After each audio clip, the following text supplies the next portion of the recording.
Good morning to all of you. Welcome to the chemistry class. तो हम आपका chapter पढ़ रहे हैं स्ट्रक्चर ऑफ एटम। ठीक है, इस चैप्टर में अभी तक हमने क्या पढ़ा है कि आपका एटम्स क्या होता है, सब एटॉमिक पार्टिकल्स क्या होते हैं, कैथोड रे ट्यूब एक्सपेरिमेंट क्या है, charge by mass ratio of electrons क्या है, ठीक है, मिलिकन ऑयल ड्रॉप एक्सपेरिमेंट आपका क्या है। फिर हमने पढ़ा कि इलेक्ट्रॉन पे मास कितना होता है, चार्ज कितना होता है, प्रोटॉन्स पे कितना आपका चार्ज होता है, मास की वैल्यू। ऐसे न्यूट्रॉन्स पे आपका कितना मास है, न्यूट्रॉन्स आपके क्या होते हैं, न्यूट्रल होते हैं, उनपे आपका चार्ज क्या होता है, जीरो होता है। और फिर हमने डिफरेंट डिफरेंट मॉडल्स पढ़े हैं, Thompson model of atom. Previous video में हमने डिस्कस करा था Rutherford model of atom.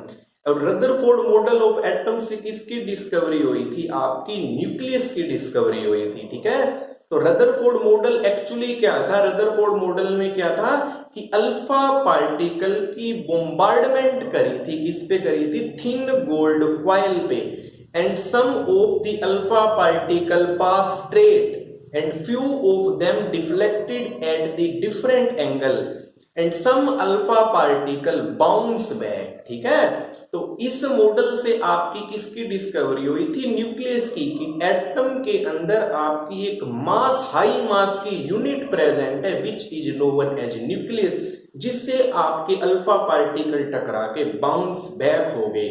And most of the space of atom is empty, due to which most of the alpha particle got these straight lines। ठीक है, और इस model ने क्या बताया था कि न्यूक्लियस पे आपका पॉजिटिव चार्ज है and electron revolve around the nucleus in the fixed circular path is called the orbits. उसके बाद हमने पढ़ा था आपका एटॉमिक नंबर क्या होता है, मास नंबर क्या होता है। मास नंबर को हम कैपिटल ए से डिनोट करते हैं, एटॉमिक नंबर को हम कैपिटल जेड से डिनोट करते हैं। जितना आपका एटॉमिक नंबर होता है उतने ही नंबर ऑफ इलेक्ट्रॉन्स होते हैं, और जितने ही नंबर ऑफ इलेक्ट्रॉन्स होते हैं उतने ही नंबर ऑफ प्रोटॉन्स होते हैं।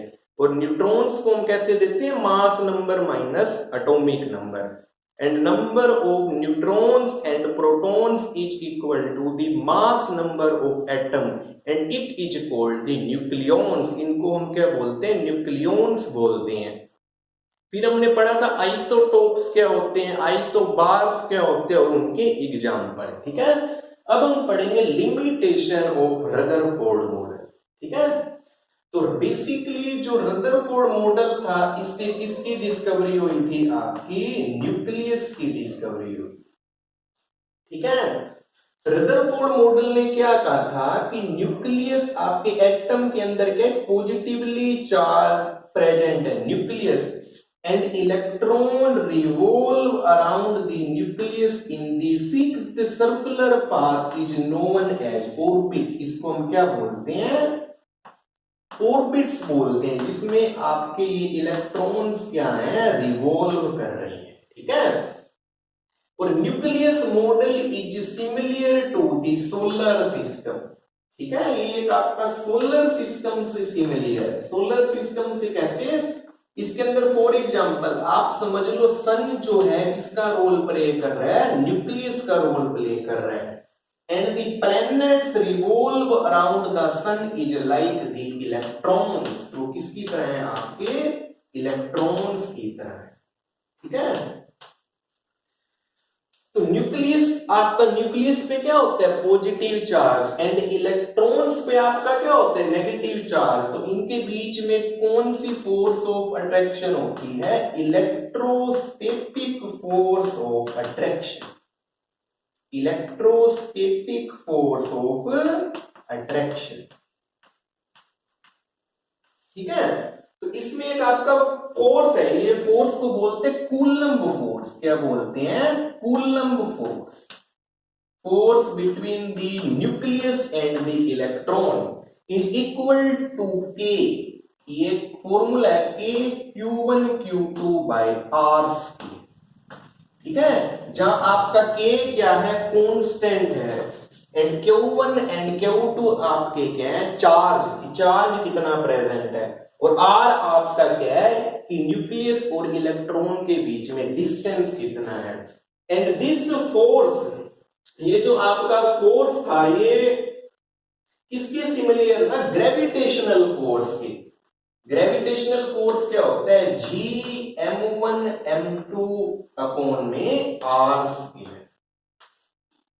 ठीक है, ये कहां से निकला आपका, ये सोलर सिस्टम मॉडल से।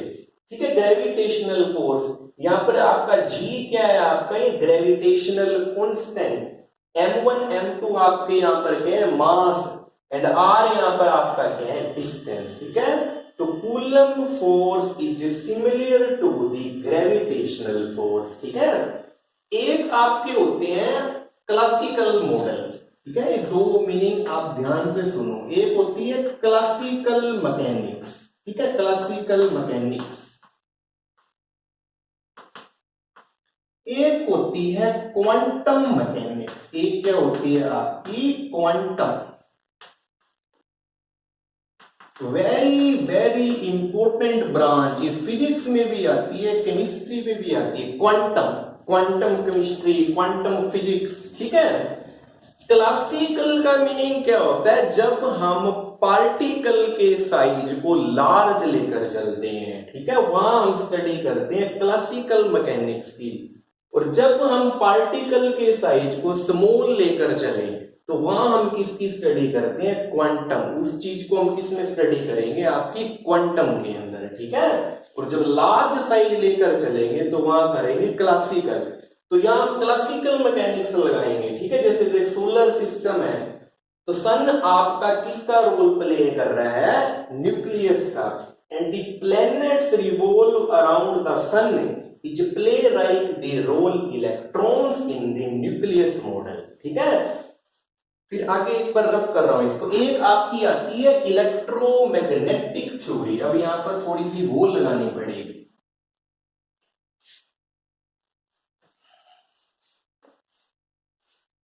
जेम्स मैक्सवेल, एक आपकी साइंटिस्ट थी मैक्सवेल। ठीक है, इन्होंने थ्योरी दी थी इलेक्ट्रोमैग्नेटिक थ्योरी, इलेक्ट्रोमैग्नेटिक थ्योरी।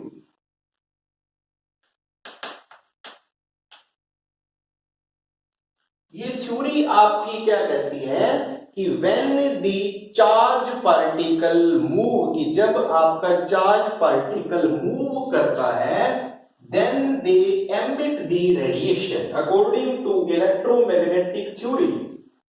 कि जब कोई चार्ज पार्टिकल आपका मूव करता है then they emit the radiation, तो वो आपकी क्या करता है, एनर्जी को लूज करता है, रेडिएशन को क्या करता है, एमिट करता है। ठीक है, अब न्यूक्लियस मॉडल पे आओ तो न्यूक्लियस है, न्यूक्लियस के ऊपर क्या है, पॉजिटिव चार्ज है, इलेक्ट्रॉन्स के ऊपर क्या है, नेगेटिव चार्ज है। अगर आप सोलर सिस्टम लेओगे तो सन क्या है, और प्लैनेट्स आपके क्या होते हैं, आपके प्लैनेट्स पे तो कोई चार्ज नहीं होता। तो ये थ्योरी हम किस पे अप्लाई करेंगे, न्यूक्लियर मॉडल पे। कि व्हेन इलेक्ट्रॉन, इलेक्ट्रॉन आपके क्या है, charge particle, when electron charge particle move around the nucleus then according to electromagnetic theory, कि जब कोई चार्ज पार्टिकल आपके मूव करते हैं तो वो क्या हो जाते हैं, एक्सेलरेटेड हो जाते हैं। ठीक है, वो आपकी रेडिएशन को एमिट करते हैं। अब ये रेडिएशन को एमिट करेंगे, ये एनर्जी लूज करेंगे, जो इनका ये जो ऑर्बिट है तो ये क्या हो जाएगा, आपका श्रिंक हो जाएगा। क्या हो जाएगा, श्रिंक हो जाएगा। मान लो आपका इलेक्ट्रॉन यहां मूव कर रहा है। ठीक है, ये यहां मूव कर रहा है, ये अपनी एनर्जी लूज करेगा, थोड़ा न्यूक्लियस के और पास आ जाएगा, फिर और एनर्जी लूज करेगा, न्यूक्लियस के और पास आ जाएगा। तो ये एनर्जी लूज करता करता है न्यूक्लियस तक ही पहुंच जाएगा, which can not be possible. ठीक है, जो पॉसिबल ही नहीं है।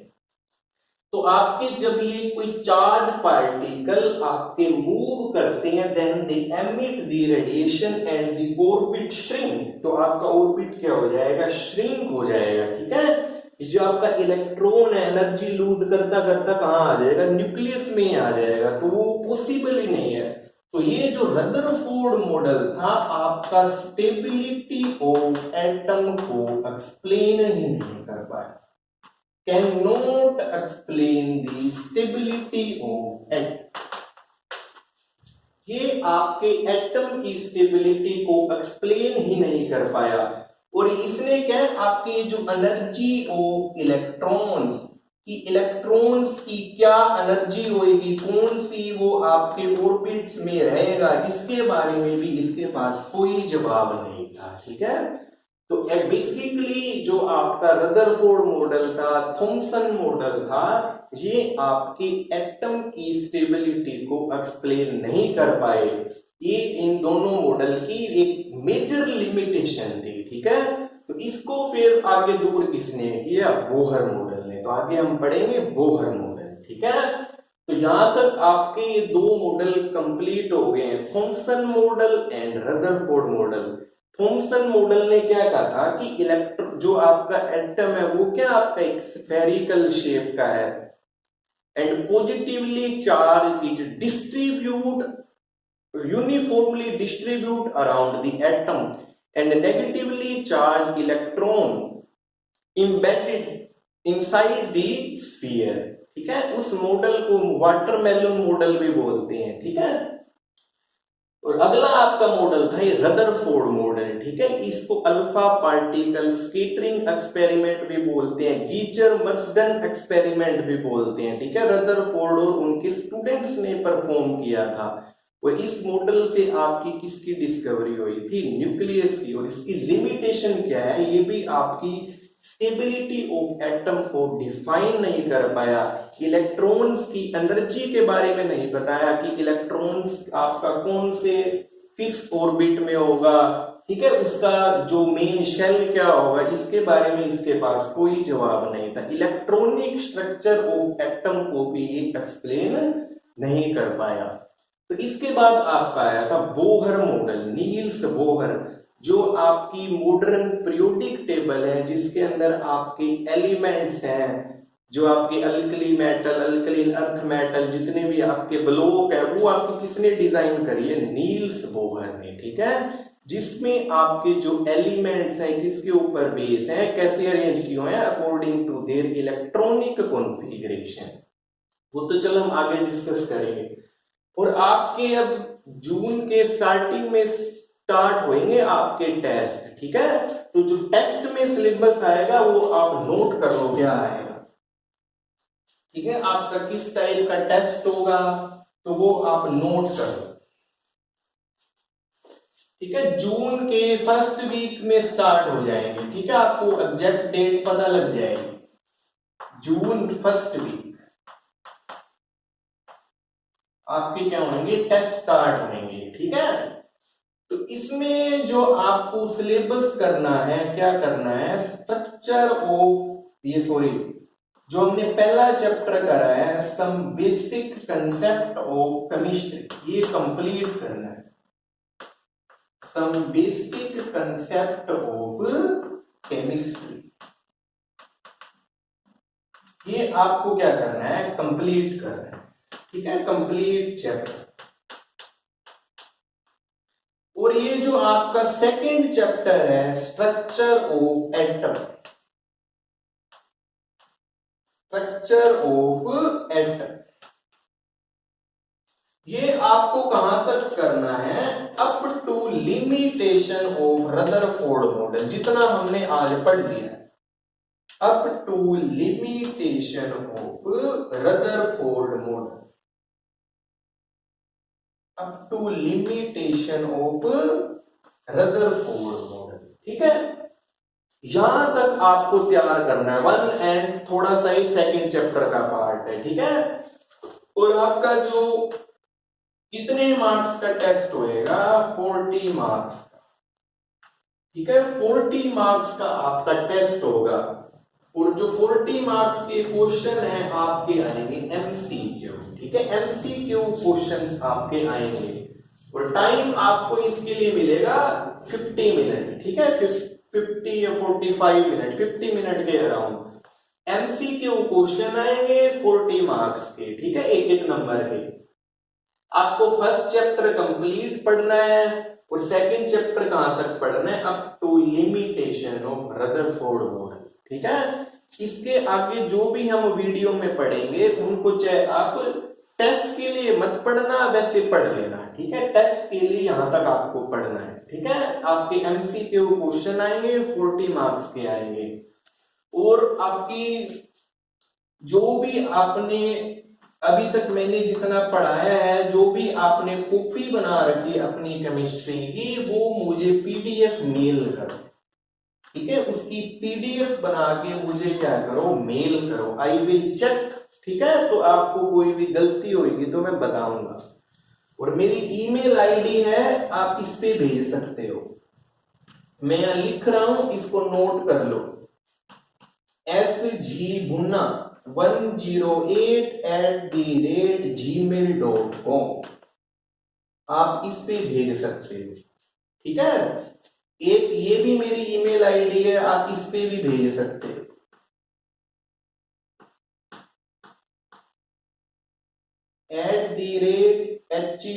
@hu.ac.in, आप इस पे भी भेज सकते हो, ठीक है। एक स्कूल की भी आईडी है, वो अभी मैंने एसएस नहीं करी, वो बाद में बता दूंगा। अभी आप ये 2 मेल यूज कर सकते हो, ठीक है। किसी को कोई भी डाउट हो तो ये मेरे मोबाइल नंबर है, आप कभी भी फोन कर सकते हो, ठीक है। 8901378585 और 8059739585, ये नंबर व्हाट्सएप पर है, ठीक है। आपको कोई भी डाउट होता है तो मुझे आप मैसेज कर सकते हो, फोन भी कर सकते हो, ठीक है। तो ये आप अपना टेस्ट नोट कर लो। और आपकी जो आपने नोट्स बनाए अभी तक, उनकी पीडीएफ बना के मुझे मेल करो, ठीक है, ताकि मैं चेक करूं। और जब भी आपकी गूगल मीट क्लास हो तो उसको अटेंड करो, नहीं अटेंड करोगे तो आपकी अटेंडेंस नहीं लगेगी। और आपके जो टेस्ट में मार्क्स आएंगे, फिर इनको भी आपकी कंसीडर नहीं करेंगे, ठीक है। तो ये मार्क्स भी आपके तभी लगेंगे जब गूगल मीट आप क्लास अटेंड करोगे, ठीक है। ये नोट्स की पीडीएफ भेजोगे, ठीक है। इनकी परफॉर्मेंस के मार्क्स भी आपके लगेंगे इसके बेस पर, ठीक है। तो ये आपको जरूर करना है। और सब बच्चे गूगल मीट अटेंड करें, आप अटेंड नहीं करते, कुछ एक बच्चे ही करते हैं, ठीक है। तो ये आपका टेस्ट है, इसको आप नोट कर लो। और जो हम आगे वाली वीडियो पढ़ेंगे, थोड़ा सा हम आगे पढ़ेंगे, बाकी हम पीछे वाला रिवाइज करेंगे, ठीक है। तो वीडियो को आप ध्यान से सुनना, ठीक है, कि आपको टेस्ट में क्या चीज तैयार करनी है, क्या चीज तैयार नहीं करनी है, कैसे पढ़ना है, कैसे नहीं पढ़ना, ठीक है। तो आप अलर्ट रहना। तो आज हम यहीं तक ही पढ़ रहे हैं, इन सबको आप नोट कर लेना, ठीक है। और आप अपनी प्रिपरेशन स्टार्ट कर दो, फिर हम मिलेंगे नेक्स्ट वीडियो के अंदर। और ये पीडीएफ आप सारे बच्चे भेज दो, ठीक है। इसके बेस पर ही आपकी टेस्ट में परफॉर्मेंस लगाएंगे, ठीक है। तो ये पीडीएफ आप यहां से भेज देना। Thank you.